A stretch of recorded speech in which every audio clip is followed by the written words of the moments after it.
Hey, Shrewdness fans. Welcome to another episode of the Shrewdness. Dex, Chiz, and Prue are here tonight, and we've got a lot to talk about. There's a lot happening this Sports week. galore! Almost too Sports, much. Yep, almost too much to cover. We're going to break it up into a couple different episodes tonight. But for this first go-round, we're going to talk about the NFL Draft, which happened last weekend. We've got some thoughts on that. And we'll mix in a little bit of an update on the NBA and NHL playoff situation, and maybe touch on the latest baseball news and the We're MLB. touching on it. We're touching on MLB. There's too much fun We're there. touching it, all right. We're going to touch it safely and with consent, but it's being touched. Hands all over it. We're going to have lots to talk about, and we'll talk about not consenting to whatever. And let's just stick Not with consenting what you where know. you were drafted. That's Yeah. it. Stay where you're supposed to be. Anywho, That's right. NFL right. draft last weekend. Great time, as always. Always fun. I loved it. Again, like we talked about, the new format I think is really fun and entertaining. I love having round one, just kind of a slow, enjoy the moment, enjoy the day, let the players enjoy it, let the fans enjoy it. Green Bay had a huge turnout, as we'd expect. But, wow, first round was fun, man. So there's a lot of interesting stuff. It's a good first round as long as you weren't an offensive player. Well, last year they got all that out of the way. I think one defensive, obviously more than that, but it felt like one defensive guy went last year and everybody else was quarterback, wideout, quarterback, running it was back. like, I think it was 5 defensive players in the first round last year. Yeah. Yeah, it was hardly And any. it was like 20 this year or something. Right. Yeah. Right. I mean, I should say a skill position offensive player. There were some offensive linemen taken, but like skill positions, it was Even fewer, yeah. It was few and far between. If you were looking for that skill position, super bolt of excitement for your franchise. But there's definitely some. I think as we went through is kind of what we thought it would be for the early picks. I mean, obviously there's some that slid, and we'll talk about those. But we knew that the main guys that were being talked about, Cam Ward was going to go soon. He's probably going to be number one. Yeah. He did indeed go number one. So not really surprising, but I guess just from a perspective, what do we think about that pick for Tennessee, Cam Ward? How do we think he's going to look year one down there as a rookie? Because he's probably going to start. Well, we talked about it a little bit last week. There's, I think, a lot of pressure for Tennessee to take him, right? They had the number 1 overall pick. Everybody's like, oh, it's obvious that Cam Ward should go number 1. So I felt like we're forced to take him. Yeah. Not a bad pick, right? He'll be a great asset to their team. Year one, probably not. He's going to have a lot of learning to do, like any rookie quarterback does. Yeah. And Tennessee's not the strongest offensive juggernaut in the league. So no, they are not. It's the reason they're picking one, right? Yeah, that's there right. Is. So he'll struggle, but he's I mean, we all thought Caleb Williams would struggle last year, and he did. And we probably assumed that Jaden Daniels would struggle. And he sure did. He sure did all the way to the NFC Championship game. Did not. I mean, you never know, but it was the right pick for them. But they're going to go through their growing pains as any team would. I mean, you can't criticize the pick. It's a good pick. Yeah. It's not a great pick. It's like it's like taking the prettiest girl out at an ugly girl dance. Like that's kind of what they did. They wasn't a lot of fish in the pond here. There was not a lot. Like, I mean, here's the only issue. Like the only thing you criticize him for is you have a generational player who was taken second. Yeah, you could have taken the generational player, but he's probably not what you need right now. And so for everybody out there, that's Travis Hunter is who we're talking about. Travis Hunter is the generational player that. We'll just go right to him. So the second pick ended up getting traded. So Jacksonville traded up and gave away next year's first-round pick, too. So they gave up 2 first-rounders and a couple other picks, 3rd and a 5th or something like that, to get Travis Hunter, who is the Shohei Ohtani of this NFL draft, going both directions. I mean, I guess I can use a football analogy. The Dion, a new Dion. Yeah, there you go. So wide out and cornerback, he's exactly what Dion was coming into Atlanta way back in the 90s. Yeah. Except he doesn't play baseball, I don't think. I mean, Travis Hunter played for the Yankees and the Braves. That'd be an extra step, but he's just he's just a modern day two-way player. Football. Only football. But I mean, as we talked about last week, Travis Hunter has all 5 of his toes as well, I believe. Yeah, so Travis Hunter is so awesome. And again, we highlighted that he's gonna earn every penny. He's not gonna have to worry about being a bust. He's not gonna be a bust, man. He may not be all pro every single year on both sides of the ball, but I promise you, he's gonna be pretty darn good and well above average. He's just too good and works too hard and has too much talent. So I think that's probably the safest pick. But is he worth 2 first-round picks? And to go back to your point about Tennessee, they could have just had him for 1 first-round pick. You could have just taken him. Because other teams clearly valued him enough to do 2 first-round picks for him. And so that's when we're talking about, is Cam Ward the right pick? I don't know. I mean, I thought Travis Hunter was far away the best down. Yeah. Could Tennessee have traded down and let Jacksonville trade up because they wanted Travis Hunter that bad? Here's the thing too, though, that cracked me up a little bit. Like, Jacksonville, to me, this is classic Jacksonville. Always super aggressive in the draft. Like, bold moves, like, we're going to trade up and we're going to get this thing. And then they just end up right where they were before. Like, it doesn't seem to matter what they do, they're still Jacksonville. And it's still just middling. Perennial top 5 pick. I can't believe that Trevor Lawrence will be this bad again. I just can't. Surely not. He was he was a can't miss quarterback prospect, man. I think so. I thought that before, Dex, and every year I'm like disappointed in where he ends up. Like, it just seems like he should be so much better than he is. He's definitely an incredible tool for him, right? It is. I mean, if you get Travis Hunter in your wide receiving core now, you really can't blame anything else now. Like, he's got to have a decent year this year if you're Trevor Lawrence, or maybe you're just not it. You know? Yeah, that is true. And so one other pick that Jacksonville did, just kind of touch on that to try and help out that offense. They got Bashal Tutin. I think that's how you say his name. Bashal Tutin, running back out of VTech. So they got him in the 4th round. That's kind of the only offense they did. But I don't know. We'll see how it plays out. But I thought that was an interesting one for sure. Yeah. What other interesting picks in the 1st round? We're not going to go through the whole round. I mean, everybody watched the draft, but which one stood out as kind of interesting picks? Like, Prue, did anyone stand out like, wow, I can't wait to watch this one? So I like what Chicago did with their first 2 picks. We were kind of down on the Bears last year.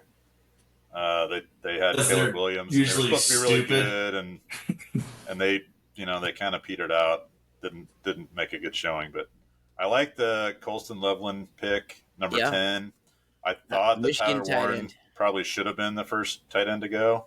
That was surprising to me. I was amazed he wasn't. Yeah, that was a little surprising. But then they followed it up in the 2nd round. They took our Missouri boy, right? Yep, Luther Burden. Yeah, they did. And the combination of those 2 and Rome Odunze and Caleb Williams and Cole Kmet. I mean, they've got Ben Johnson is going to come in with a full cupboard to work with. Like, I mean, he had a full cupboard last year. Caleb Williams has no excuse either now.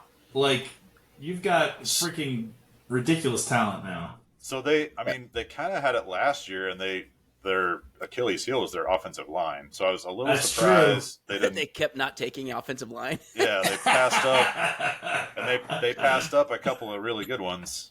Exactly. Because they did. But they got a hell of a flag football team, though. Yeah. Right. Luther Burden could easily have been a nice offensive tackle for that team, or a nice guard. Because you look at a lot of these teams, and they did go line depth. I mean, there's a lot of when it was offense, when it wasn't skill position. When teams went offense, it was linemen, and that's smart picks. So I think one of the smart picks, I want to hit on real quick, just New England. I mean, you can tell they're under some new management because they didn't take any of the shiny toys. They went and took Will Campbell, arguably the best lineman in this year's draft. I mean, that's smart. Drake May need protection. He was running for his life last year, as many rookie quarterbacks do, because usually the reason they're rookies is what we're talking about. They were bad, and usually you're bad because you have no line, and that was the problem with New England last year. So they did a very smart first pick, getting a big old Bubba up front. So Will Campbell it's going to have an immediate impact on fantasy, Gio, just because he had more time. So Drake May will be more viable. All his offensive weapons will be more viable. I thought that was a great pick. Did you see the interview with him? I didn't. They were talking to him like, what do you think about your chemistry with Drake May, or some question about Drake May, and his response was like, I will work and die for that guy. Like, and they all just went nuts. They're like, that is the dude I want on my team.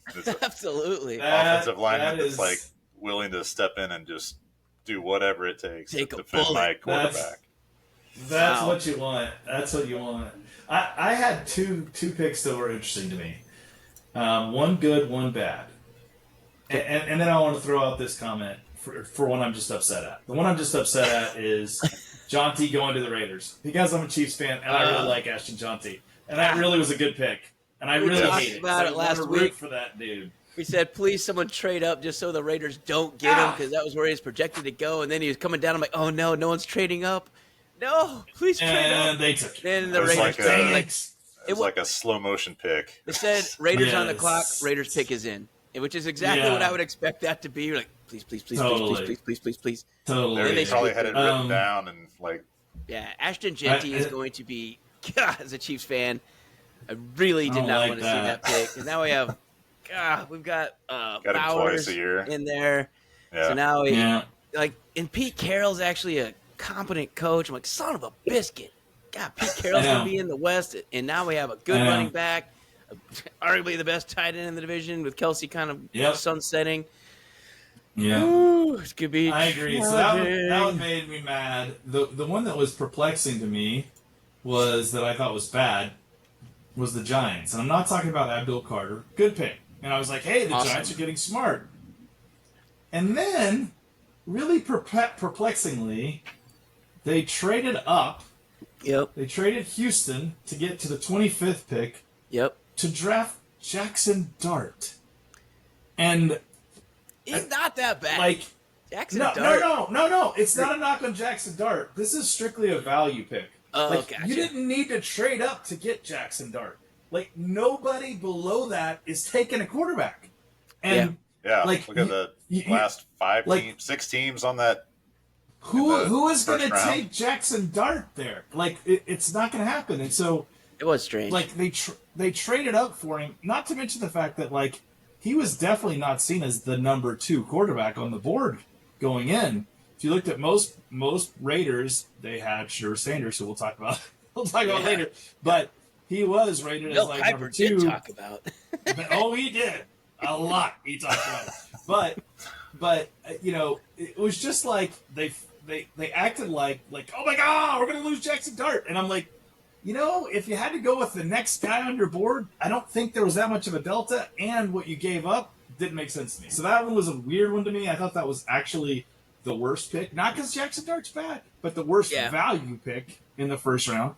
So on that, I think like one of the reasons may be is they thought someone else was going to trade back because they knew those guys needed it, and so other teams may have traded up, and that's normally what they do. I mean, that could be. That's what how I took that one is that they were afraid someone else was going to trade up before they got to it. I can see that. I can see that. But again, like it's like, are you willing to give up picks? Like they must have had Dart as significantly better than the next best option on their board. That's the only way that makes sense. But for me, that wasn't the case. The one the opposite of that in terms of value, and I'm not saying this because I'm a homer, was Josh Simmons. Josh Simmons was probably the number 1 tackle on the board until he tore his patella. So he would have been number 1, and the whole league let him fall to 32. This happens so much to the Chiefs. It's crazy to me. Like, the whole league knows, like, you're good, you're really good, and you need a tackle. Yeah. And they just let it happen. They're like, you know what? This tackle who's really awesome and got hurt? Nah, we'll let him fall. We'll let him fall as a reclamation product. Yeah, like, when they were talking about it, they were saying that he had top 10 overall talent, and if he wouldn't have gotten hurt, he would be top 15 without a doubt. We're like, Easy. Wow, now we got to just wait a couple months for rehab. Right? All right. I mean, hell, they could all get hurt in the first couple weeks at camp when we be in the same boat. Absolutely, Dex. That's the thing is like any of these guys Unreal. can get hurt at any time, and of course he could. Maybe he doesn't rehab well, and he doesn't come back as quick or as fast or whatever. But like, I don't know. These days in modern medicine, it feels like a pretty good bet. I feel exactly on the same way with that because they just all come back. I mean, these dudes have come back from disgusting injuries. I mean, all the time. Yeah, Nick Chubb played again, everybody. 30 years old or whatever he was last year. And that was like after the his grossest ACL. injury ever. Yeah, it was disgusting. That injury was just, J.K. Dobbins, he's like torn and destroyed everything in his lower body, and he's still running hard and doing well. I mean, I'm not overly concerned about this stuff. I'm not either. After his foot kicked himself in the junk. That's a disgusting image, Pruitt. Come on, man. I just ate dinner. I'm going to see it again. That's very accurate, though. It's a very accurate image. One of my other picks. Okay, so let's... Yeah. Go ahead. So one of the other ones I want to talk about is one that Pruitt kind of mentioned earlier. So when Colson Loveland went, it was great for the Colts. So the Colts at the 14th pick ended up getting Tyler Warren out of Penn State, number 44. If you're watching college football last year, he was incredible to watch play.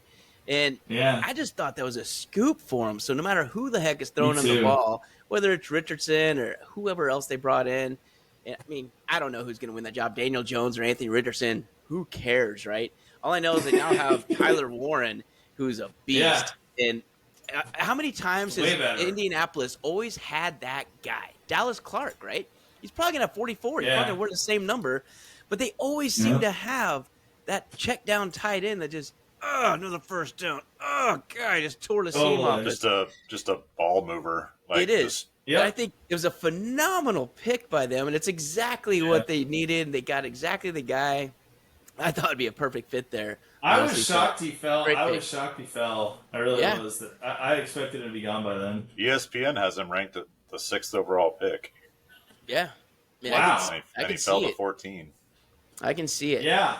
Another one that was interesting, then I'll let you guys hit some more, is Carolina, right? So we were kind of worried about Bryce Young last year and what he's going to do. Yeah. And then he totally turned it around. Like, oh, my gosh. And it looks like he's kind of locked in, at least this year for sure. And let's see what happens. But they went out and got him a really good wideout. So the Arizona wideout, I'm going to butcher his first name, Teteroa McMillan. But McMillan, he's good. I like the way you quickly went over that first name. Oh, yeah. You kind of swallowed it as you said it. Teteroa. The closed captioning on that one won't look good.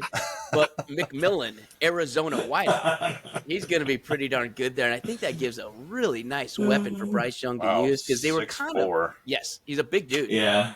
And they didn't have that last year. So I think he's going to be a humongous pickup for them.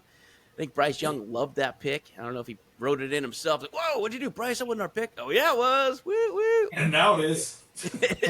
Yeah, no take-backs. So that's kind of fun. But what else you guys want to hit on for our draft? There's a couple of dudes I want to talk about later, but as far as early round picks, what do we think? I think we have to talk about Shedeur Sanders, don't we? Who? I don't even remember that name being talked about all weekend. I believe there was a little bit of discussion around a guy named Shedeur Sanders. And holy cow, if you guys didn't watch the hemorrhage/meltdown that was Mel Kiper in the draft, it was just apoplectic because no one was taking Shedeur Sanders. I don't know what Dion paid him. I don't know. Like, he was, I've never seen him so crazy about a player. And, like, we talked about this last week. The NFL, they don't take kindly to guys that come in with super egos because this is one league. This is different than the NBA, where the NBA is about the stars. Yeah, right? Everyone's like, "Oh, we're gonna market stars, whatever." The NFL, dude, stands for not for long, right? And we do not need you. We do not. We could put whoever with that uniform in there, and people are gonna watch. And it's true. And I think. And then we'll put him in London. Burned it. Absolutely. And I think his draft interviews, which everyone said were atrocious, where he came in and was just acting like he was king of the castle, came back to bite him. Because it's not like, the thing with Shedeur is, and I think this is where his dad did him a disservice. His dad has talked about him since he was a kid as he's like the next coming. And he's a good quarterback. He is. He's a good quarterback. Yeah. He's not a great quarterback, but he thinks he's a great quarterback. He's got the ego the size of Tom Brady. Well, bigger than Tom Brady because Brady didn't have that big of an ego. So he's got a massive ego and like a pretty good set of skills. He's probably it's like poor man's Aaron Rodgers or something. Maybe. Yeah, I don't even know that he's Aaron that Rodgers good. Pretty darn good, man. I feel like he's like as far as attitude and. Oh, I got you. Oh yeah. No, that's probably right. Like talent-wise, I think we all got to wait and see. We saw him in college, right? And I feel like I kind of put him in the. I said this last week, and I don't know. It's kind of controversial. I would put him like a Geno Smith-ish. He's got some arm talent. He could be a starting quarterback in the NFL. I don't think he's going to be. He just has to get past Dylan Gabriel first, and then we'll see what he can do. And that's the crazy part. Then, not only did he slide to the 5th round, the team that took him took another quarterback ahead of him. Yeah. And they traded up to do it. It's kind of funny. Let's trade up to get a second rookie quarterback.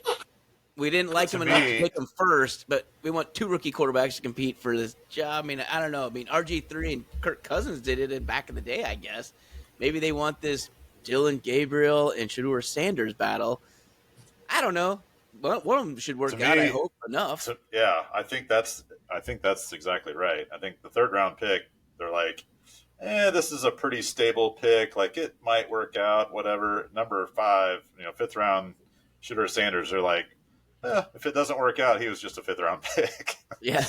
Well, that's the thing. If you look at the rest of their draft, the way most of the experts are grading it, like, he may have saved their draft because the rest of their picks are not good.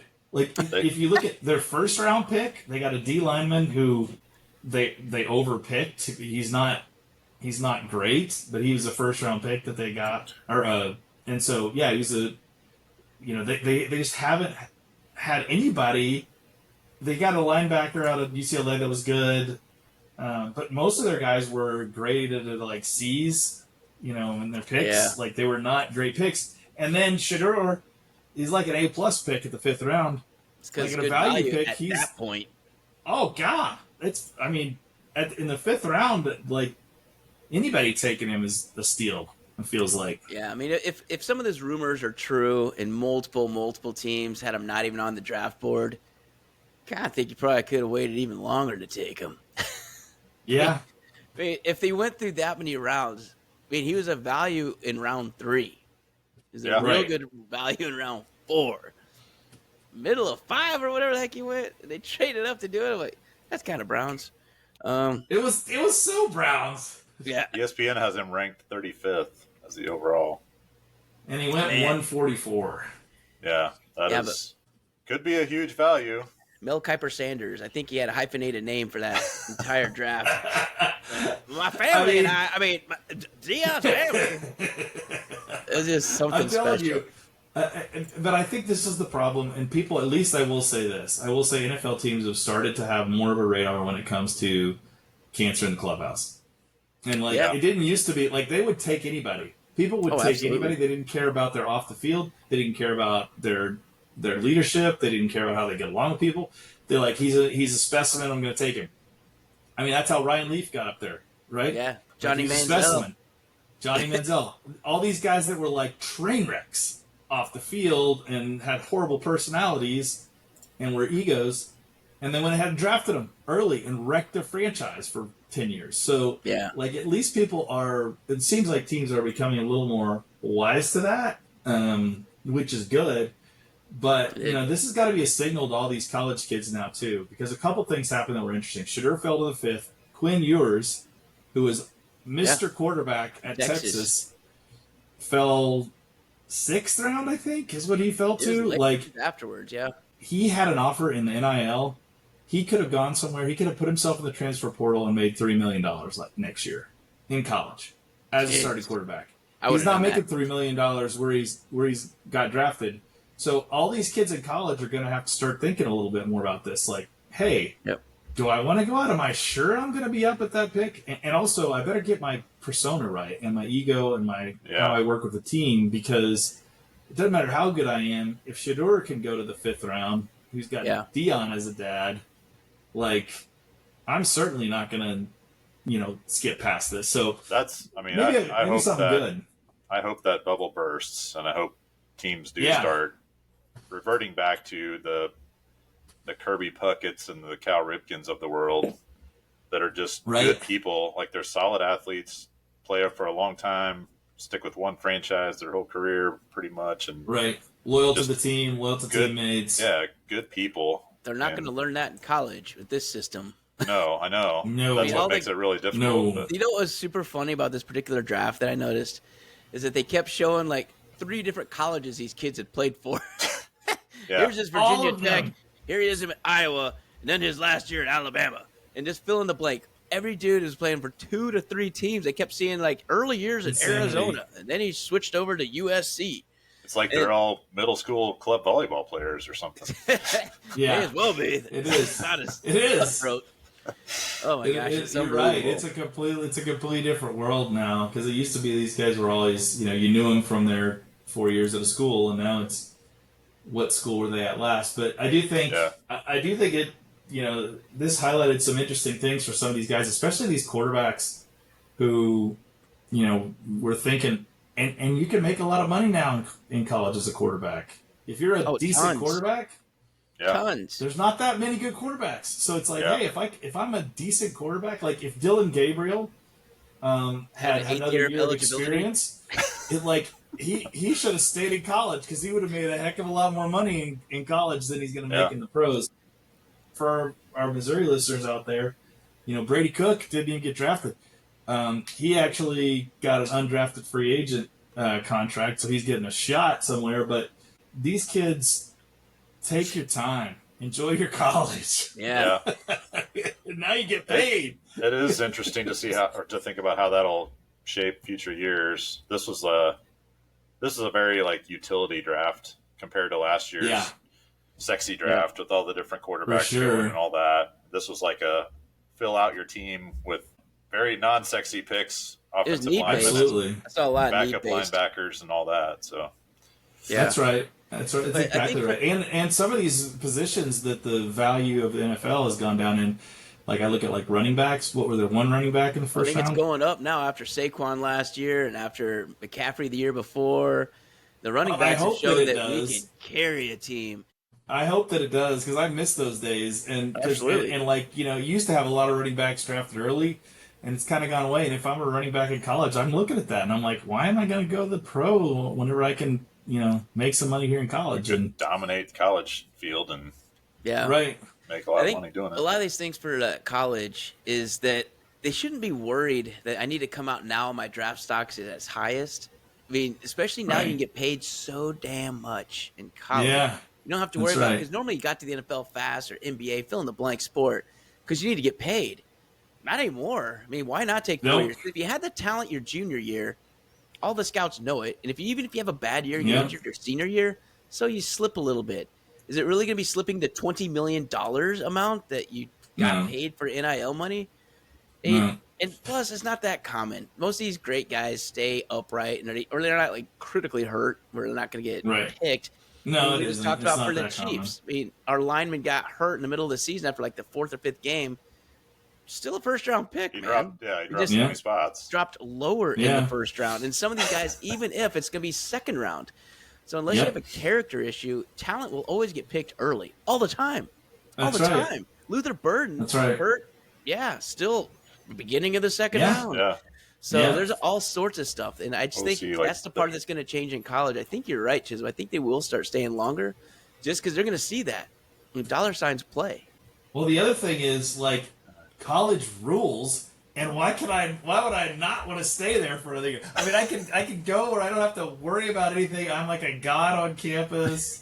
Everyone thinks I'm cool. All the girls want to date me. Or I could go to the real world and live in an apartment and screw that. I would be really hard. How many years can I play in college? That's what I'm gonna do.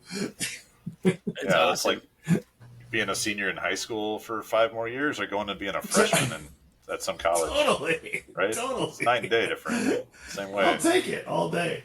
So yeah, right. interesting though. So I want to pivot from football. So that's good for football. Yep. And for our fans out there, we are going to do a guillotine-specific episode.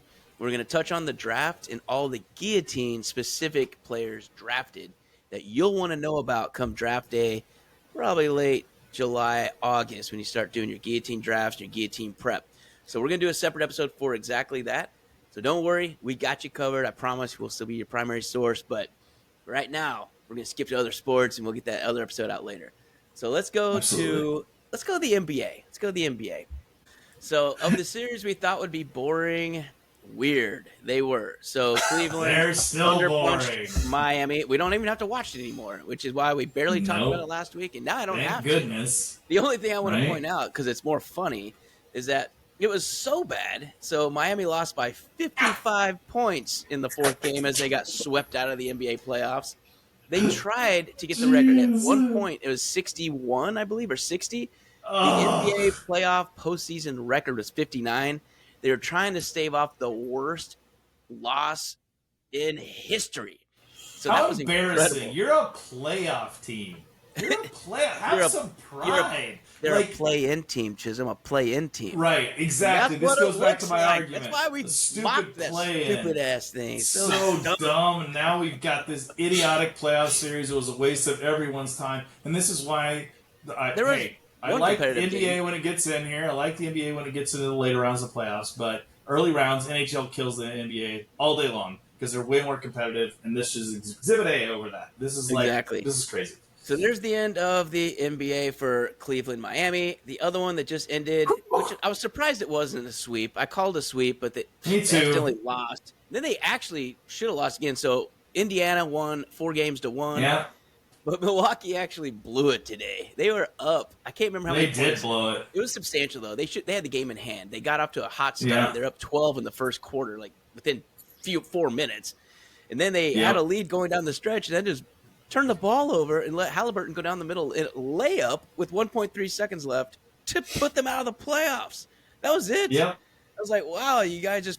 They were up 17 after the first quarter. Yeah. Tonight. So they went out with a whimper and lost on a home court. So Milwaukee's like, I don't know, even with the Greek Freak, I thought they'd be better than this. But the Pacers, not even playing that well, beat them 4-1. I mean, I don't think they even looked that sharp. To be dead honest, man, I didn't watch too much because they were boring, but I did watch enough of it to say, yep, this is boring. I don't want to watch this series and go from there. Boston's probably going to be closing out Orlando soon, so that's 3-1. I think they're playing right now. I don't think it's – They are. I think it's third quarter, right? Yep. Boston's up 10 points right now. All right, so Boston's up 10, so we won't have to talk about that next week either, thank God. We can talk about a real series. Knicks-Detroit actually is an interesting series, and Detroit's pretty darn good. Detroit won tonight, so now it's 3-2 Knicks. The Knicks had a chance to close them out, but now it's going to go to 6 game.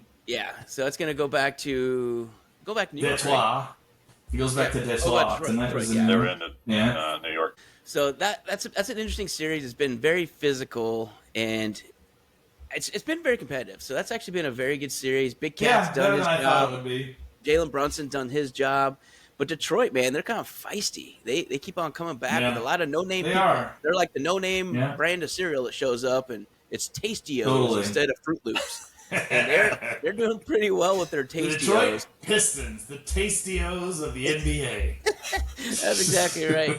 So, fun series. Oklahoma City, Memphis, just a train wreck. Still so dumb. Horrible to watch. I will say this, though. I was a little shocked. There was one game of this series. One game. That Memphis was up like ridiculous amount. I think they're up 27 points or something. Yeah, and they who won that game? Choked it away. I was like, "What in the world? How do you do this?" I mean, Oklahoma City. The first 2 games of that series, they were like statement games. They were like, "We are going to destroy all of you." Yes, and they ended up with a sweep. You're right. Well, they didn't sweep. I think it's 4-1. Because they accidentally lost. Yeah, they won 1, and then I think it was the one after Memphis got beat by 40 points. Because there's so many competitive games in this series. It's just hard to remember all of these. But that was kind of one of them. So OKC, I'm pretty sure maybe it was a sweep. I thought it was 4-1. It's probably Another good one. So look number while we're 2 talking seed here. Houston versus number 7 seed Golden State. Golden State's at 3-1 now, and they had a game without Jimmy Butler. And this Golden State team is what we talked about last week. I think they're the better team. Where the only game the Warriors lost was the game we picked them. we made a pick, but that was because Butler went down in the first quarter. I know, we got screwed in that one. He got hurt literally halfway through the first quarter and hurt his coccyx. This could have been a sweep. Could have been a sweep. If Butler doesn't go out that game, it could have been a sweep. Yeah, that was a tight game. So that's going to be a very fun one to see. I mean, Houston's on do or die now, right? They got a win or go home. I mean, they're about ready to go fishing. The boat is out back on the trailer. It's going back to it's game 5. Yeah, game 5 going back to Golden State, right? Yeah. No, wait, they just played Golden State. They're going back to Houston. Going back to Houston.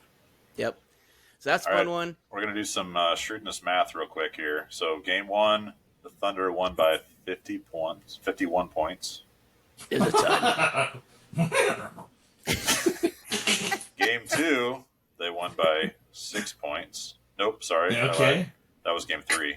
Game 2, they won by 19 points. Yeah, I was going to say, they kind of stunk in the first two. 51, 19, 6 last Thursday. Yeah. And then they closed it out by a 2-point win on Saturday. Wow, it got closer every game. Every game was closer, but they still swept them. So it was a sweep? They still swept them. It was a sweep. Maybe. It should have been a sweep. I know it was. They closed it out Saturday night with a narrow 2-point victory. So they were just ratcheting down to do just enough to win each game. Yeah, it's like they're like, ease it up. Okay, we Let's don't just coast on in. Them. We'll save ourselves for the next round. Where we'll bench players. Thunder punch somebody else by 51. I was doing my game checks on as I was watching the games, and when they were up 27 points, I think I accidentally marked their one down. And then they went and blew it. Probably did. That's my bad on the ledger. Memphis was so atrocious. I accidentally gave them one in the game they probably should have won.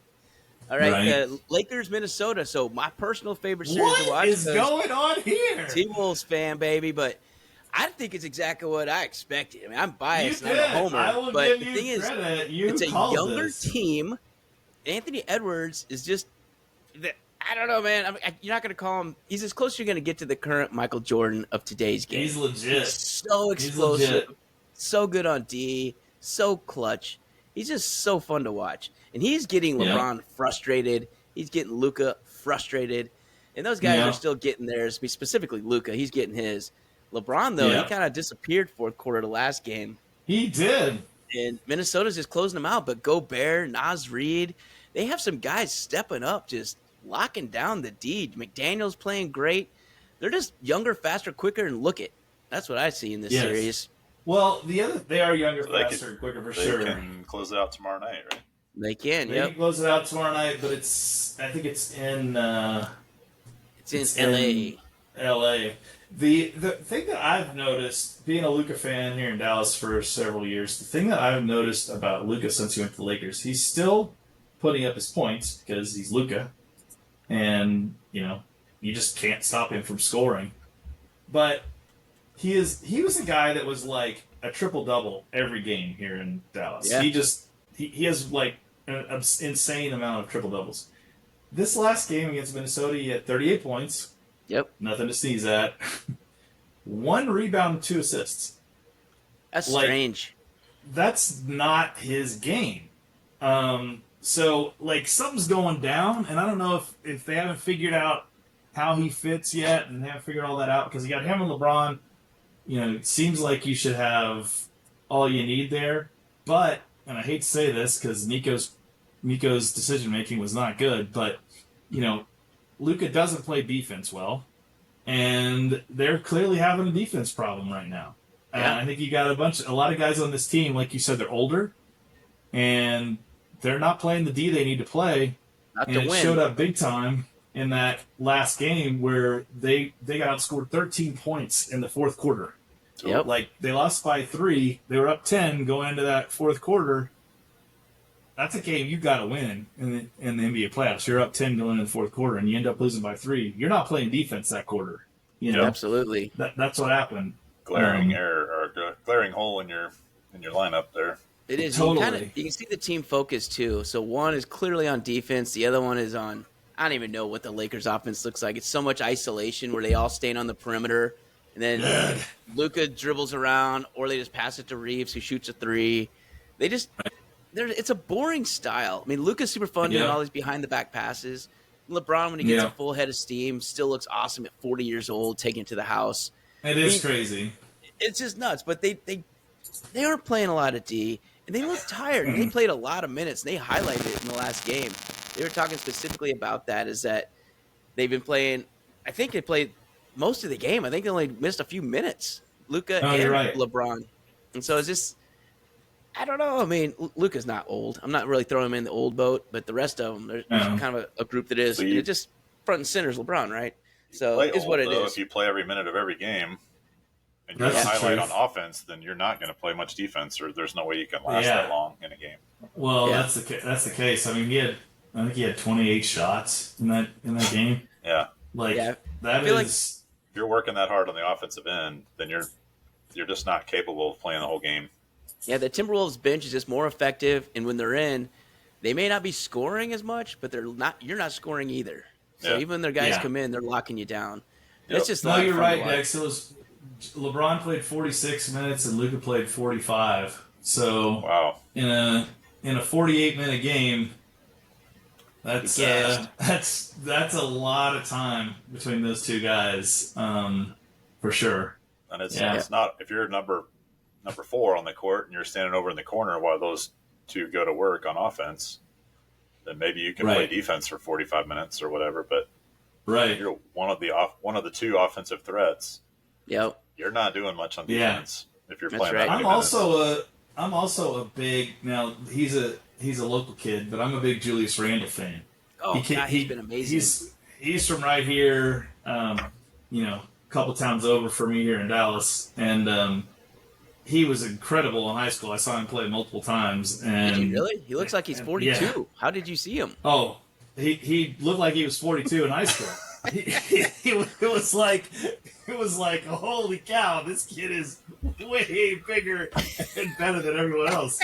But then he went to get.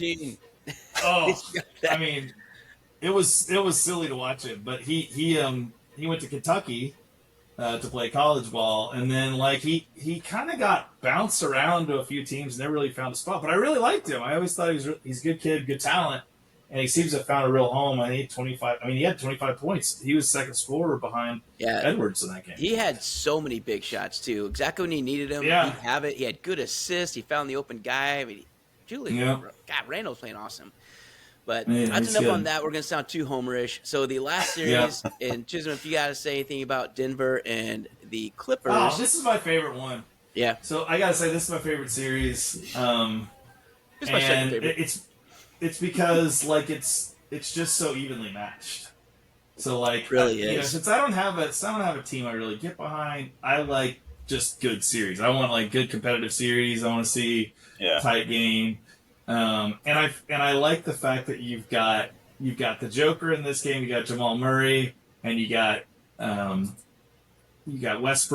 Russell Westbrook. So they're fun personalities. They are. Those three on a team together.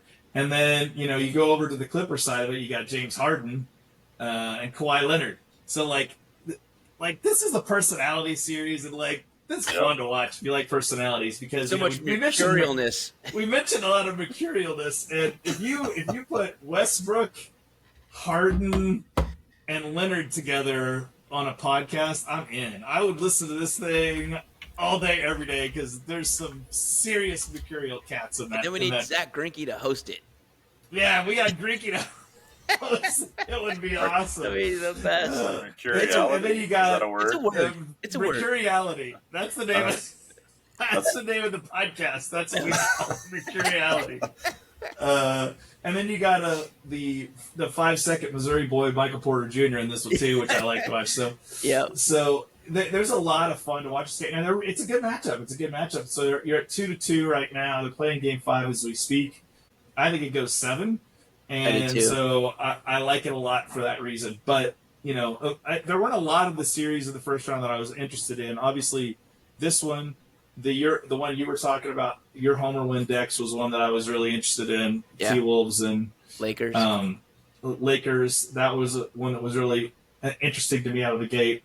And then the Rockets and Golden State. Yep. Those were the 3 that I was really super interested in. The rest were kind of yawners to me. And the East, for whatever reason, is more yawnerish to me this year. Yeah, it's more lopsided. Totally. Like, it'll probably be interesting when we get into the further rounds, when you start getting Cleveland and, I mean, Boston, Cleveland, Knicks, and Indianapolis, I guess. Yeah, I mean, that's probably it. Those will be good series. Those will be more interesting series. Better, more competitive series. Yeah, we talked about that a little bit last week. We got to weed out all the trash. The play-in teams that barely made it. It's different in the NBA. Like, you don't need. I know it's a money deal, but you just don't need this many playoffs. There's not that many good teams in the NBA. Yeah. So teams that are. What did you say last week? Like whoever was 37. And 45. They got losing records and they're playing in the playoffs. Like, come on. Yeah. Like, you should just have a bye. If there's a team with a losing record, that's a bye. Yeah. You're out. Those people don't get to play anymore. Yeah. You suck. You don't get to play anymore. You suck. Yeah, that's take your ball and go home. Wait, leave the ball. You just go home. There's no participation trophy in the NBA. Right, come on.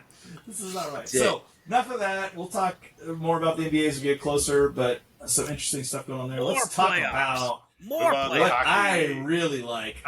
You know what? I've always loved the hockey playoffs, but the Blues, who are the team that, here at the Shrewdness, we all kind of get behind, they hadn't been in the playoffs in a few years, so I'm really into it again this year. And the Blues were down 0-2 the last time we spoke, and they came roaring back like a completely different team when they got back to St. Louis. It was like... So we're talking St. Louis, Winnipeg right now out there, folks. St. Louis, Winnipeg series. Yes. St. Louis, Winnipeg went from... The Blues lost 2 close games on the road to Winnipeg. One was a 1-goal game. The other was a 2-goal game, but it was an empty netter at the end. So it was really a 1-goal game. To just absolutely waylaying Winnipeg in St. Louis. They have just peppered them for the last, 2 games. Yeah. So we're even up now, going back to Winnipeg, which is going to make it really interesting. What have you guys thought as you watched this series? So we broke Hallebeck. We just flat out broke him. Totally. The Blues have destroyed him. So after beating him 7-2 and him getting pulled in Game 3, he then gets pulled again after they throttled for 5-1. So 12-3 in hockey, man. I'm not talking baseball. I'm not talking football. Right. In playoff hockey. Yeah, playoff hockey. Hockey. The number 1 rated goalie during the regular season. Yeah. Hallebeck for Winnipeg. I mean, we were talking last week. You need a good goalie in the playoffs to go all the way. Hallebeck is one of those goalies, but what we also talked about is his postseason kind of demons, right? And he is I don't know what happened, but now he's like, I'll play better Game 5. We'll see. I don't know. I mean, Ittinger's playing just fine. He only allowed 3 goals. This is what happens in hockey. I feel like is like it's such a momentum sport and it's such a swings, but like goalies are mental, and when you get pulled 2 straight games, you can talk yourself all you want into like I'm good, but like when you're laying in bed at night and you're looking up at that ceiling, in the dark. You're thinking about 12 goals. 12 goals that have gone by you. Like, you're replaying those things in your head. And now they get back to home ice. That will help. The crowd will be into it. They will be behind them. If I'm St. Louis, I'm doing exactly what I did in the last 2 games. They came out with their 4th line. They started their 4th line, which was just to beat the ever-loving crap out of Winnipeg. Like, it was like the puck dropped and they just started hitting each other. Like, that was exactly just like, we're going to hit you. And the Blues have set the tone in the last 2 games where they're just like checking everyone and just hitting everyone. It's like, and that takes a toll in these series. And if they can get out quick in Winnipeg, that's going to be the key. They got to get one in Winnipeg, one of the next 2 at Winnipeg, right? They got to get one of those because they're going 2 games at Winnipeg and 1 in St. Louis left if it goes 7. You got to get one. It's not going to be easy to do, but the way to do it is to come out early. They're going to have to set the tone early. Exactly, and the games they played in Winnipeg were competitive anyway. So I don't think I don't think they're going to feel anything going in there pressure wise because they've got the momentum right now. They're thunder punching. Yeah. I mean, they are coming off the rope right now. Winnipeg's like, oh my God, what happened? They're picking up their teeth off the mat. Right. Like, oh, we've not just gotten punched, we've gotten pulverized. I literally have to go to the dentist before the series is over. It's getting kicked in the mouth so bad. So it's one of those things. Go Blues. Let's go Blues, baby. Yeah. Great time to peak in the playoffs. Oh, absolutely. When you're up against the best and if you're punching them in the mouth and you got a decent chance of coming out and beating them, that's a great feeling. Great time to be peaking. The other interesting thing that I noticed is if you look at the game that the winner of Winnipeg St. Louis will play, I'm really intrigued because the winner plays the winner of Dallas Colorado. Woo! That's the next best series too. Which to me, if Dallas wins that, then I might get to go to some playoff hockey wearing Bruce stuff here down in Dallas. So I'm pretty excited about that potential, and that series is sick. Oh my gosh. My take on that, Chisholm, let me know what you think, and prove if you've watched any of these games. So Dallas is up 3-2, yes. But boy, if I don't think Colorado's the best team and been outplaying them for the vast majority of the ice time, I feel like Colorado is thoroughly outplayed. And they're like, how on earth are we losing 3-2? We have beaten them like a drum for like 90% of the time. We look great. We're winning. We're up. Then all of a sudden, it goes to overtime, and Dallas has won 2 of those. 2 overtime wins. 2 overtime wins. I mean, those are games that could go either way. Because if you look at those other games, Avalanche win 5-1, Avalanche win 4-0. Those weren't competitive games. They were trucking them. So, that is, you're right. They have to be kind of stunned that they're down 3-2 in this series. How are we here? So like they're the that's better team. Really, I feel like they are the better. I feel like they've played better for sure. This was probably the most even matched series going in. But it's proven it's definitely lived up to expectations. And whoever wins this series, whoever wins the Winnipeg St. Louis series, man, that's going to be a great second round series. It is. The winner of both these series are playing really great. Now you get to the third, and we got another homer here. We got another Minnesota team that is shocking the world a little bit. Well, they're even. They're even, and they were up 2-1, which everyone was like, what is going on? So everybody thought the Golden Knights were Vegas and Minnesota in this series we're talking about. Everybody thought Vegas would have a relatively easy time. Won the first game, lost the next 2 significantly, 5-2 both times. Yep. And then they had to go to overtime. Oh, it would have been 3-1. Oh, that one would killed. The problem with that one is that's a momentum shifter too, because if in overtime you win that game, you're up 3-1 and you won in overtime, they're kind of done. The wind is taken out of your sails.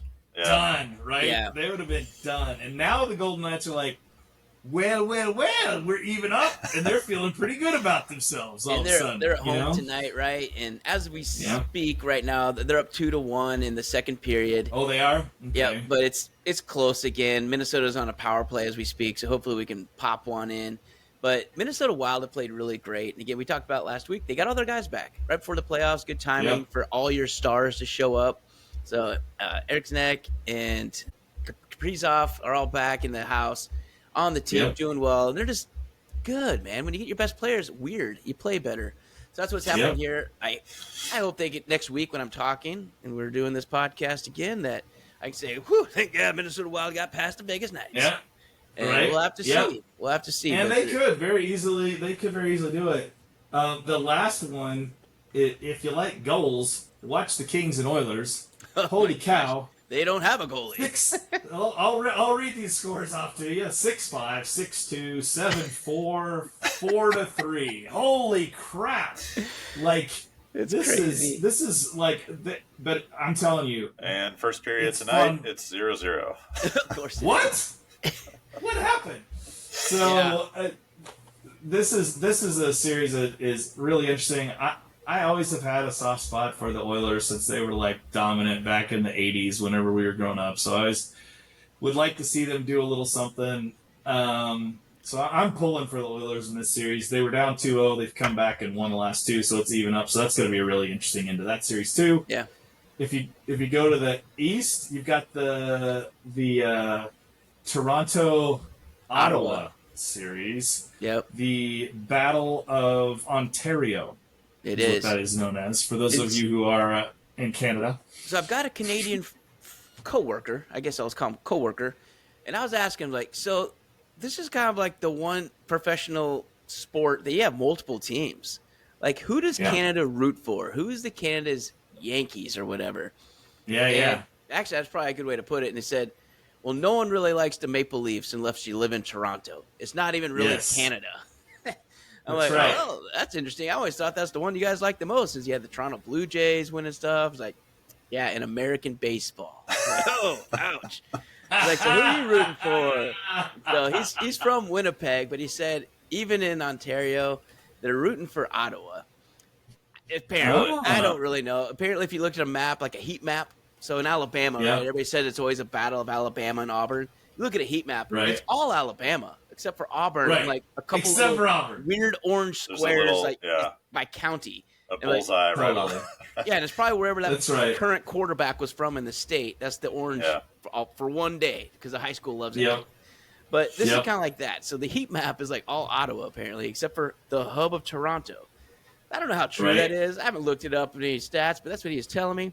I believe that. The Canadians got their wish tonight because Maple Leafs got thumped 4-0. Well, and here's the crazy part. Yeah, they're still up in the series. I watched Game 4 of this series. Maple Leafs were up 3-0. And I watched Game 4, and Ottawa was up 3-2, and with like 7 minutes left, the Maple Leafs scored, and they tied it. And it went to overtime, and I was like, this is going to be a sweep. They're finishing, like, they got the momentum. Yep. You know, Ottawa crowd was quiet during overtime. I was like, oh, this is bad. But Ottawa, right before the overtime period, Ottawa got double minors. They had to kill off 4 minutes of penalty. Oh, my gosh. Tied, and they did it. Wow. And that made everybody come alive. And, like, then it was like, okay, we have a chance, and then they went in overtime. So you're like, woo, we survived. We're 3 games to 1. But I was kind of like, that's probably. I mean, Toronto looked better. They looked significantly better in the game. Yep. But then they get beat up tonight, 4-0. So now all of a sudden you're like, Ottawa's starting to think they got a shot now. You know, like it goes that quick in the NHL. It went from a sweep to now it's 3-2, and Game 6 they got a little momentum. Game 6 is in Ottawa, where they can then tie it up, and then all they got to do is win one on the road. Winning, winning 4 in a row is really tough to do, but they've at least very tough. We like to just play it game by game, though, Pruitt. We just do it game by game. We don't really look past the next game. We just win period by period, minute by minute, and I think it's just the way we approach this series. That's right. Well, I'm just going to tell you, somebody on that locker room is thinking about all 4 games that they have to win. Totally. Not anymore. They only need 2. That's right. We also have a series that could be ending while the Shrewdness is recording tonight. Hurricanes Devils. It is 3-1 Hurricanes, and they are in overtime now. So that one is on the brink. Overtime. Yeah, and so killed off the first one. In this particular game, it was tied 4-4. But New Jersey was up 3-0, I think, after the first period. Yes, and then I suddenly looked down at the middle of the third period. I was like, 4-4. What the heck happened, man? 7 goals this went in, or 5 more goals. It's just crazy. Hurricanes scored 4 goals in the second period.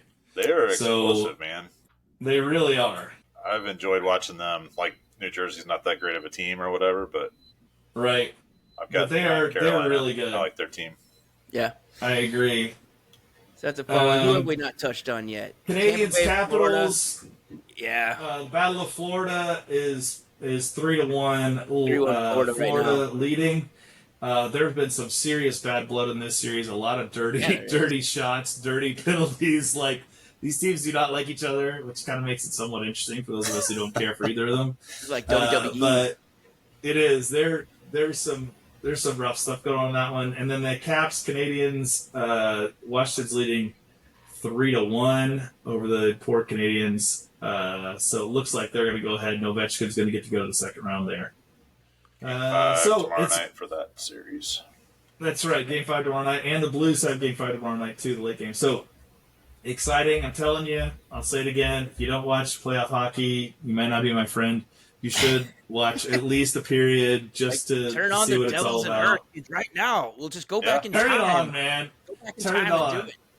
It's just amazing how, like, I was pointing out, we were watching it, one of my sons and I the other day, and I was just pointing out, like, how, like, it's so cool that in hockey, it's completely legal just to absolutely slam someone into the side of the wall. Who doesn't have the puck, even. Like, they're just sliding, it's just like, I'm just going to slam you into the wall. And everybody cheers. You're not even in trouble. Like, it's so encouraged, great. And you're rewarded with, like, extra time on the ice. Like, play more. Keep hitting people. Like, what? You want to It's like a letdown when somebody kind of spins out of the way. And somebody crashes into the wall themselves, and the whole crowd's like, oh, dang it. Which is also kind of funny all by itself, just because they mushed themselves into the wall. Yeah. Oh, yeah. Yeah. It is fun, though. It's great. So take a look if you get a chance. By the next time we broadcast, we'll probably know most of the second round matchups. So yeah, it'll be over this next weekend. So let's quickly talk. Let's move to some of our bread and butter, MLB. What's going on in the major leagues right now, fellas? MLB. So let's just start with the basics. So where are the teams right now? Who's leading? So in the AL East, we still have the Yankees. I feel like at this point, we're going to be saying this a lot. The AL Central is Detroit, so they have taken over from Cleveland, but it's still pretty tight. I think game and a half separates them. AL West is now Seattle, but again, it's still a log jam. There's only like 2.5 games between first and fifth. So Seattle's just at the top of the log jam. It's like if you've ever watched the pig races at the fair, where they all kind of walk and bump into each other and snort a lot. That's the AL West right now. It's just a little pig race. And they're all just snorting around and seeing who's going to bump into each other, and they get stuck together in the same chute. This is really fun to watch.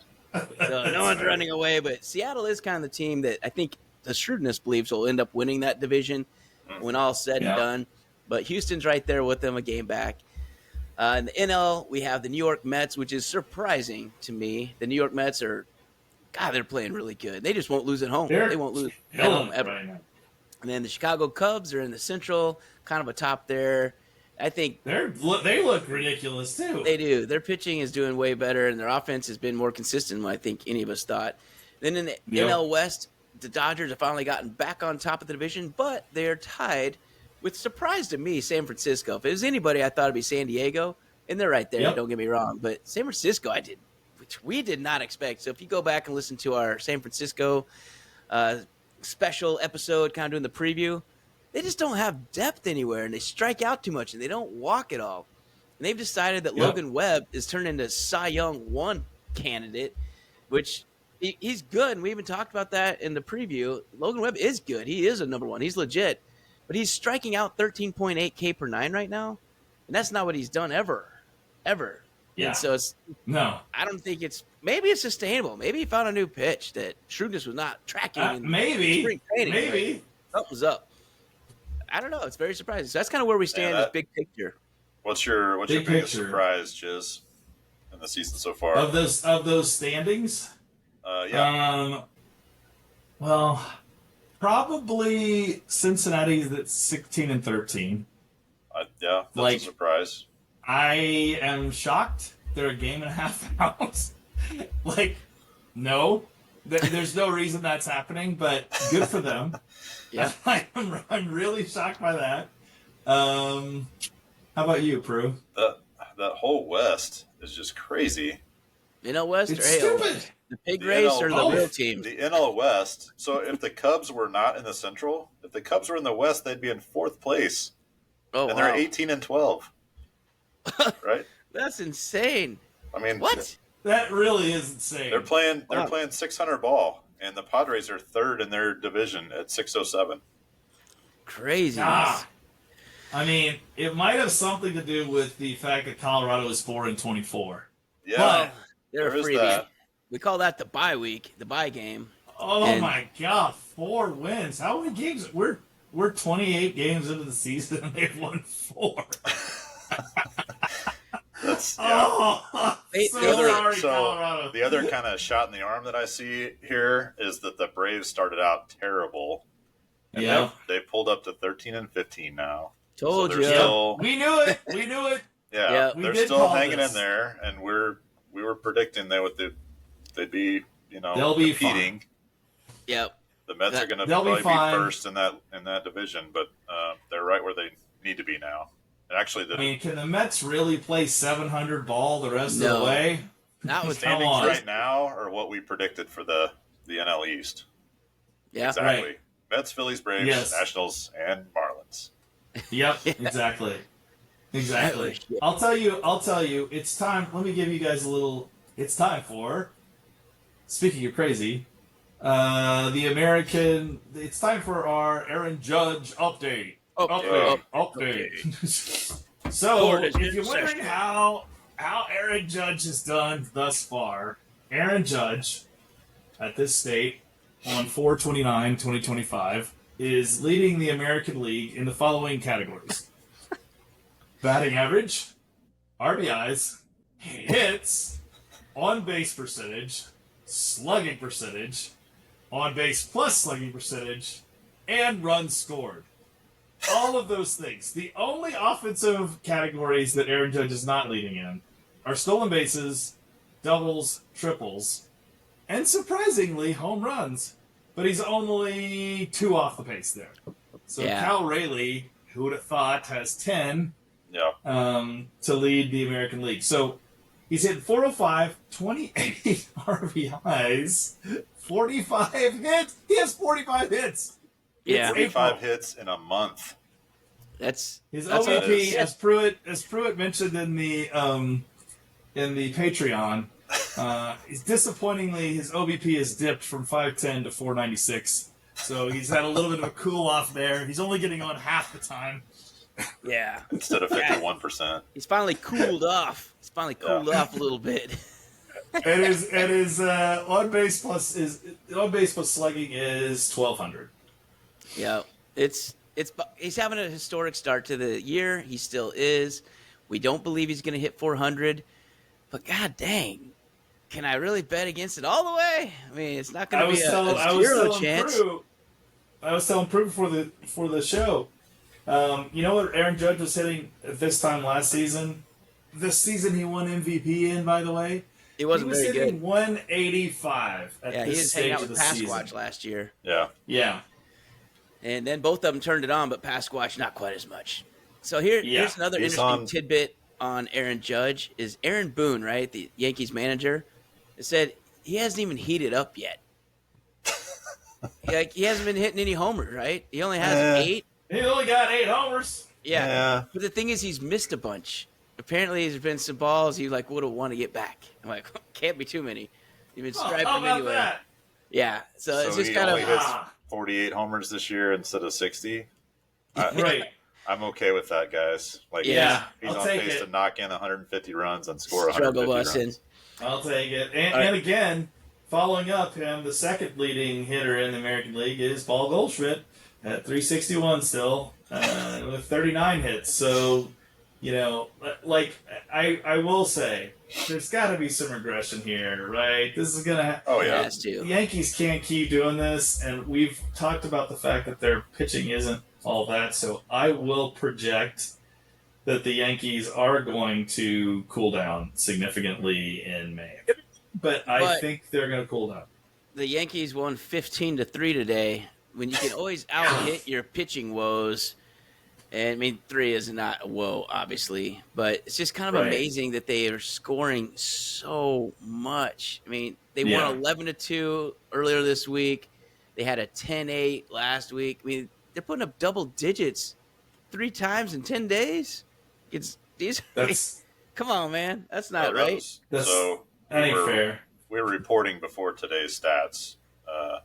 Judge did have another home run today. Oh, did he? So he's at 9 now. Yeah. He scored 3 more runs, so he's up to 30-something runs in the first month of the season. God, he's averaged a run a game. Yeah. That's stupid. Yeah. He's having a season. What can I say? It's unbelievable. But Right. let's switch over to a quick Royals fun tidbit. So 20 game hit streak, active leader Bobby Witt Jr. That's And right. we're How about talking that? how hard is that? You can't have a bad day. You can't ever have a No. bad day. You can't ever just like, for one, they're still walking him and pitching around him because we talked about the lineup woes with the Royals. And Yeah. you can listen to our specific Royals episode to get more in depth on that. But Yep.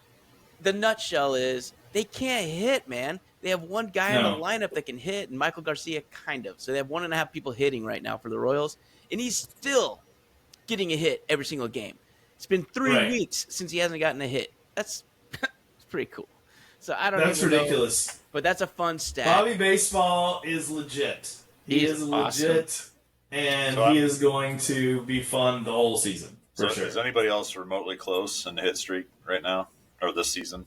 I haven't heard any other news. I don't think so. I mean, there's on base. There's like an on base one. I'm blanking on who had that, but I think might have been Tatis.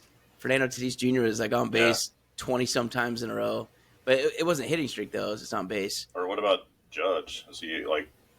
You'd like to think that 51% of the time he's probably getting on base streaks. He's got to be dang near it. No, the closest is Gavin Lux had a 12-gamer this season. Ellie De La Cruz had a 12-gamer. So his is by 8 games the longest thus far. So that's awesome. That's pretty stinking good. Yeah, I'm looking at Judge. His longest was 9. He had a 9-game hit streak he sucks. this season. He's loser. He's not that good. Loser. He's on a 10-gamer now after today. Oh, well, so he just that. Oh yeah. That was the current one. You're right. So now it's a 4/18. April 18th was his last offer. All he needs to do is double that, and then he'll tie Bobby. So no, because Bobby's going to keep going. Well, that's true. Yeah, that's true.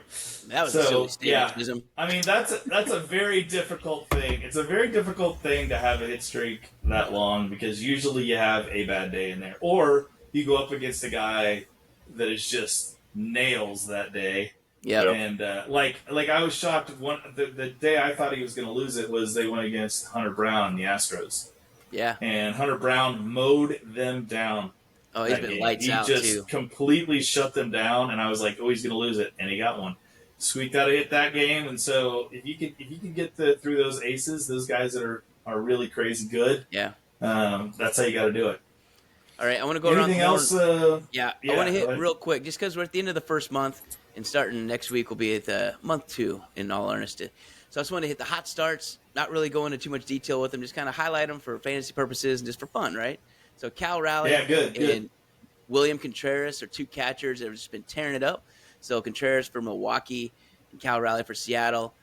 Just unbelievable starts to the season. So if you have him on your catcher, you're looking pretty good. Pete Alonso. So he has picked up on base percentage as a skill instead of just swinging and hitting homers. But he's hitting 333, but I think a 4.0 or 451 on base. I can't read my own writing. It's a lot. 1097 OPS. Tommy Edman, second base. 8 home runs. Yeah. What? He had 5 all last year, I think, or 6. I think we talked about it a week or 2 ago. Right. And it's still doing well. We were marking him down as a weak spot in the Dodgers lineup, right? And he's And he's like, weakness, flex. Yeah, right. And then Brendan Donovan for the Cardinals. He is leading the NL in batting average at 359 and a 930 OPS. That was out of nowhere for the Cardinals. I mean, he's a good hitter, don't get me wrong, but leading the league after a month. 930. Not expecting that. And then one of our comeback players that we talked about in our Braves preview that probably is not a shock to anybody, but Austin Riley, we highlighted that he had his worst year ever. He's been a 6-WAR player every single year until last year, and he got hurt, which is kind of not himself.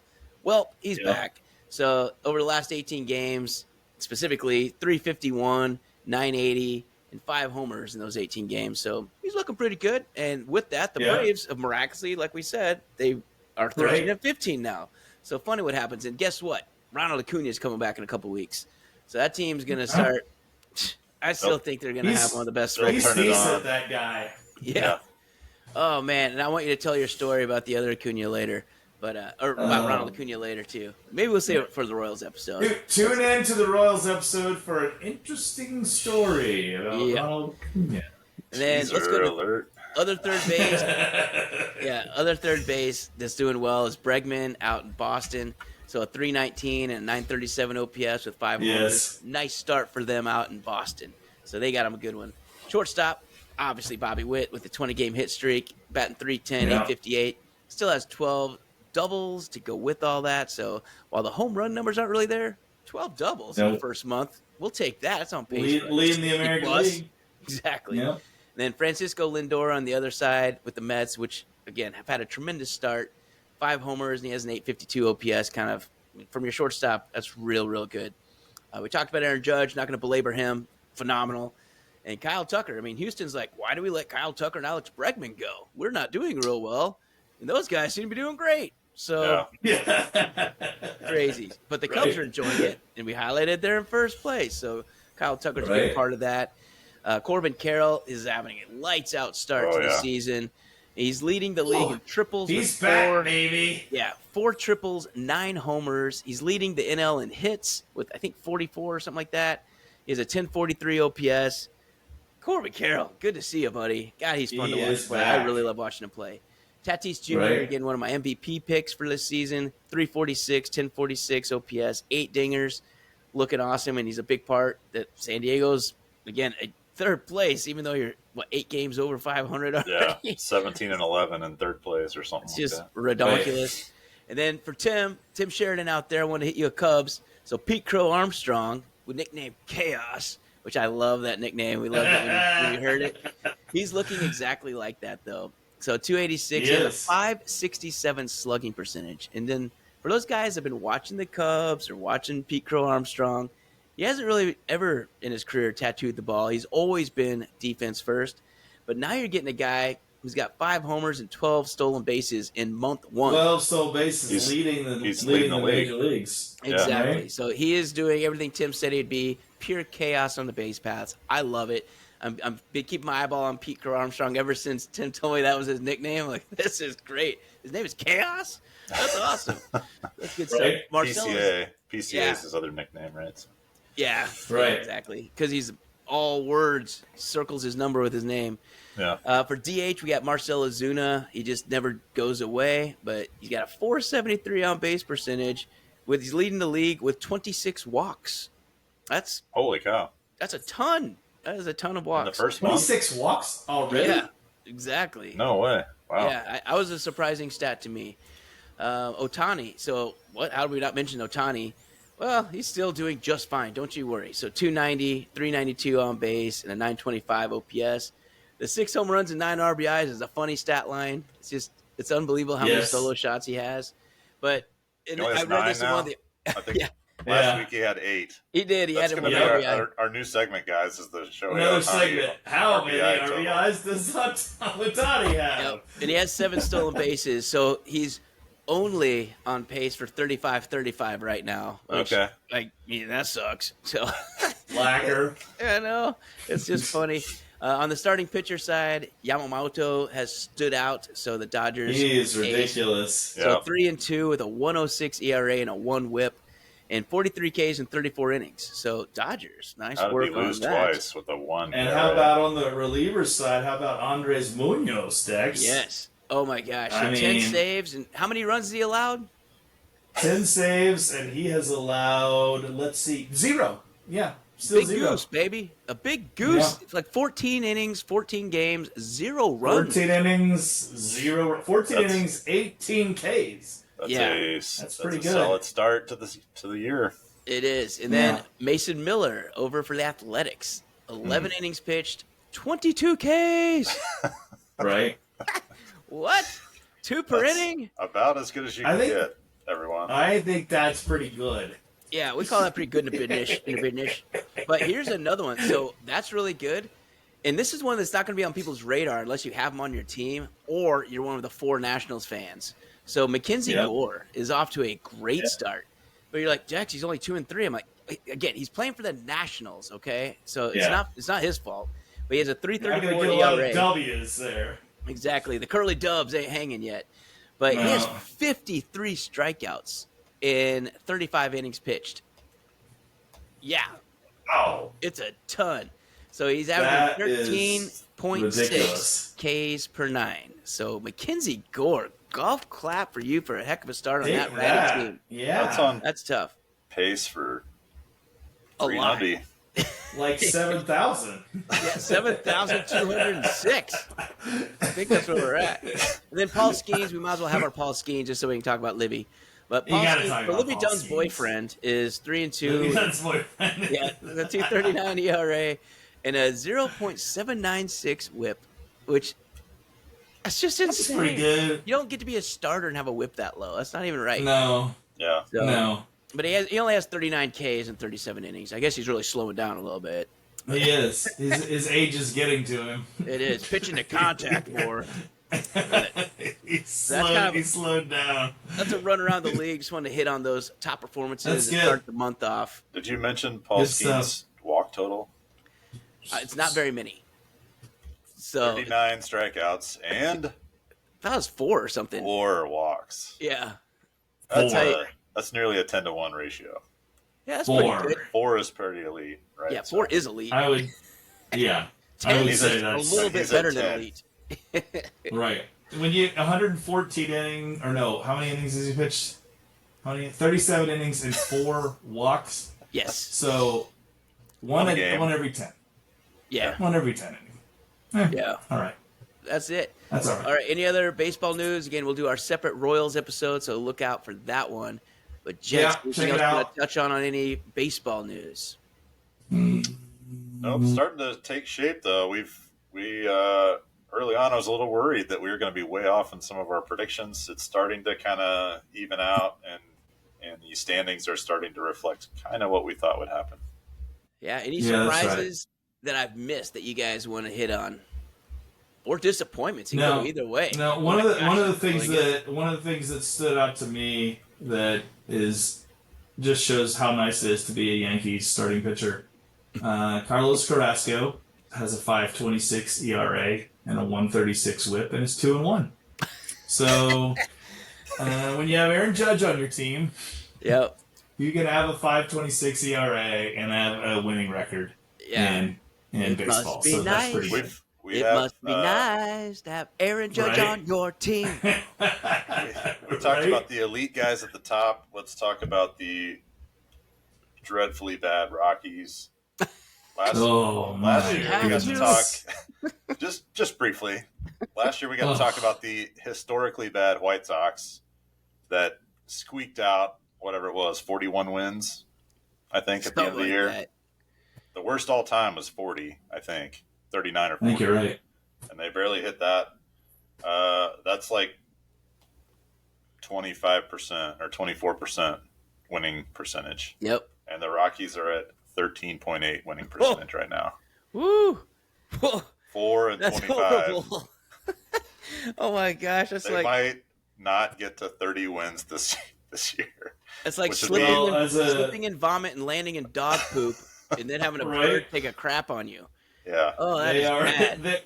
And you wonder why. Well, I'll tell you why. They're hitting 212 as a team, which is not very good. A little bit better than the Royals, but... from an ERA standpoint, their ERA, this is a team ERA, fellas, 5.36. 5.36. They're 0-6 against the West. 0-6 against the West. They might not win a game all year against the West. They might be 0 in the West this whole season. Their team whip, 1.6. Oh. 1.6. Oh. As a team whip. Oh. That is where we're sitting if we're Rockies fans. There is no solace for you if you're a Rockies fan. 1-14 on the road so far. 1-14 on the road. They have... In 242 innings pitched, they struck out 191. Wow. Don't worry, they've walked 103. So, 2-1, strikeout to walk. So if your team is struggling, you want to see the Rockies on your schedule ASAP. Yep. That's it. There's the Get Right series. That's the Get Right series. They're the elixir, baby. They're the elixir. The White Sox are right where they were last year. They're winning 24% of their games right now. On pace for a solid 40s. On but they're feeling good. Yeah. But they're way better than the Rockies. way better than the Rockies. They've won almost twice as many games at 7. Ugh. Man. I tell you what, when that series happens, the Shrewdness needs to live stream. We need to beat the White Sox Rockies series whenever that happens. Oh, wow. Because that is must-see TV right there. I mean, it's going to be a lot of scoring. We'll be the only ones there. Actually, maybe it won't be. What happens when you have a team that can't hit versus a team that can't pitch? And someone's got to win. Ugh. I don't even know. All right, let's end with that. Yeah, that's good. I just thought I'd point out the beautiful feebleness at the other end of the spectrum. That's wonderful. I love it. We are, like I mentioned earlier, going to continue with a specific Royals episode where we'll go into a little more depth on their season thus far. So join us for that. And otherwise, we'll wrap this one up. Like, follow, subscribe, and stay shrewd while you do it. Ayo.